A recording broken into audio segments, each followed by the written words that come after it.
नमस्कार। आज हम वसंत भाग 2 के अंतर्गत इसके चौथे पाठ का संक्षिप्त अध्ययन करेंगे। इस पाठ का नाम है मिठाई वाला। पाठ का संक्षिप्त सार इस प्रकार है। मिठाई वाला भगवती प्रसाद वाजपेयी जी द्वारा रचित एक भावपूर्ण कहानी है। कहानी का मुख्य पात्र मिठाई वाला एक धनी परिवार से संबंधित व्यक्ति है। कभी वो एक धनी व्यापारी हुआ करता था। एक बार व्यापार के काम से वो घर परिवार से दूर गया था। जब वापस लौटा तब तक उसका संपूर्ण परिवार खत्म हो चुका था। उसकी पत्नी और 2 छोटे बच्चे उससे सदा के लिए बिछड़ गए थे। इस दुर्घटना के बाद वो कभी मिठाई वाला तो कभी मुरली वाला और कभी खिलौने वाला बनकर गली गली घूमता रहता है। उसे दूसरों के बच्चे देखकर अपने बच्चों की याद आ जाती है।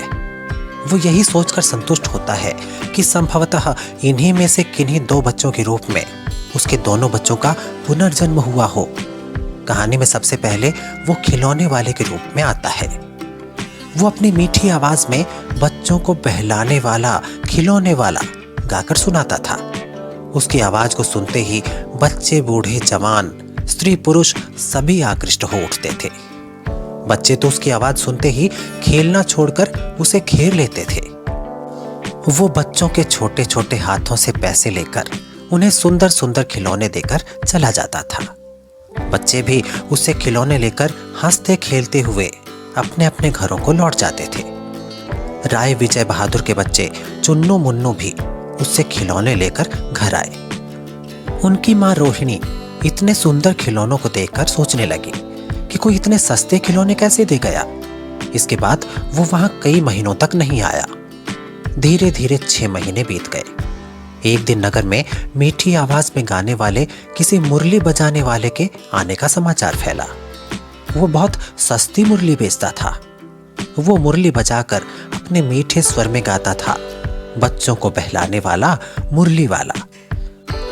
रोहिणी इस मुरली वाले की मधुर ध्वनि को सुनकर समझ गई कि ये खिलौने वाला ही है। उसने अपने पति के द्वारा उसे बुलवाकर अपने बच्चों के लिए मुरली खरीद ली। तभी बच्चों के एक समूह ने उसे घेर लिया। सब अपनी अपनी पसंद की मुरली उससे मांगने लगे।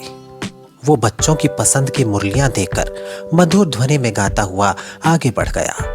जिस बच्चे के पास पैसे नहीं थे उसे उसने मुफ्त में ही एक मुरली दे दी थी। रोहिणी सोचने लगी कि आज तक बच्चों से इतने प्यार से बातें करने वाला यहां कोई नहीं आया था। उस दिन के बाद 8 महीनों तक मुरली वाला वहां दिखाई नहीं दिया। 8 महीनों के बाद फिर उसी नगर की गलियों में उसी मधुर आवाज में बच्चों को बहलाने वाला मिठाई वाला गीत गाता हुआ आया। रोहिणी को उसका स्वर सुना हुआ सा लगा। उसकी आवाज सुनकर वो तुरंत छत से नीचे आ गई। उसने बच्चों के लिए मिठाई लेने के लिए उसे दादी माँ के द्वारा बुलवाया।